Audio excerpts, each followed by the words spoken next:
Pour interpréter correctement une radiographie du thorax, il convient d'adopter une procédure systématique afin de ne négliger aucun détail important. Dans cette vidéo, nous allons aborder une approche simple d'interprétation de ce cliché fréquemment demandé, mais très souvent mal interprété. La première des choses consiste à vérifier si la réalisation du cliché qu'on s'apprête à analyser respecte les critères de réussite. Ces critères peuvent être classés en deux grands groupes. D'une part, les critères liés au patient permettant de vérifier la position de face stricte, l'inspiration profonde, le dégagement des omoplates des champs pulmonaires et si le patient est en position debout. D'autre part, on a des critères liés à la technique, dépendant davantage de celui qui a réalisé l'examen. Il s'agit ici de s'assurer que la pénétration des rayons X est adéquate, le noircissement du cliché est optimal et la totalité du thorax est visualisée sur l'image. Le patient est strictement de face si les bords internes des clavicules sont à équidistance de la ligne des épineuses dorsales. L'inspiration est suffisamment profonde si on peut compter au moins 6 arcs costaux antérieurs au-dessus de la coupole diaphragmatique droite.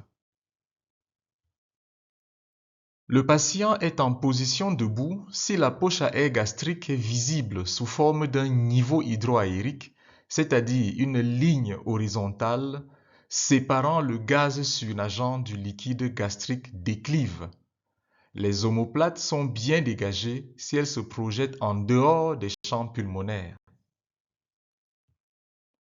La pénétration des rayons X est jugée adéquate si les vaisseaux pulmonaires gauches sont visibles à travers la silhouette cardiaque et au moins les 4 à 5 premières vertèbres thoraciques sont bien visibles à travers le médiastin. Le noircissement du film est optimal si la trame pulmonaire est visible jusqu'à 1 cm de la paroi thoracique. Enfin, la totalité du thorax est incluse dans l'image lorsqu'on peut visualiser en haut les apex pulmonaires et la base du cou. Latéralement, les creux axillaires et les tissus mous pariétaux et en bas, les culs-de-sac costophréniques, la projection du foie à l'hypocondre droit et la poche à air gastrique à l'hypocondre gauche.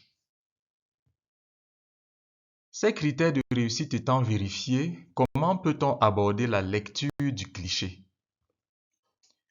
Plusieurs approches existent selon les préférences du praticien.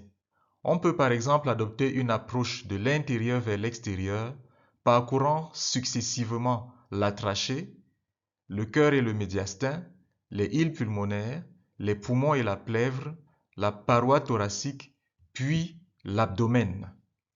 Cette exploration topographique permettra de dépister les anomalies qu'on regroupera dans divers syndromes et diagnostics avant de formuler si besoin des diagnostics différentiels.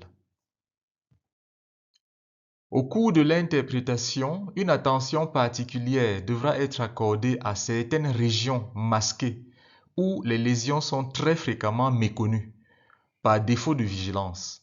Il s'agit des apex pulmonaires, des îles, du parenchyme pulmonaire rétrocardiaque et des languettes pulmonaires postérieures qui se projettent au-dessous des coupoles diaphragmatiques. Vous pouvez marquer une pause dans la vidéo et explorer cette radiographie réalisée dans le cadre de visites systématiques chez un patient asymptomatique. Vous aurez peut-être remarqué cette masse basale droite au contour spiculé de projection sous-diaphragmatique qui a toute l'apparence d'une tumeur maligne au scanner thoracique. Examinez également ce cliché de face réalisé chez un patient fébrile qui tousse depuis 3 jours. Il existe un syndrome alvéolaire rétrocardiaque marqué par la présence d'un bronchogramme aérique retrouvé sur le cliché de profil en projection lobaire inférieure.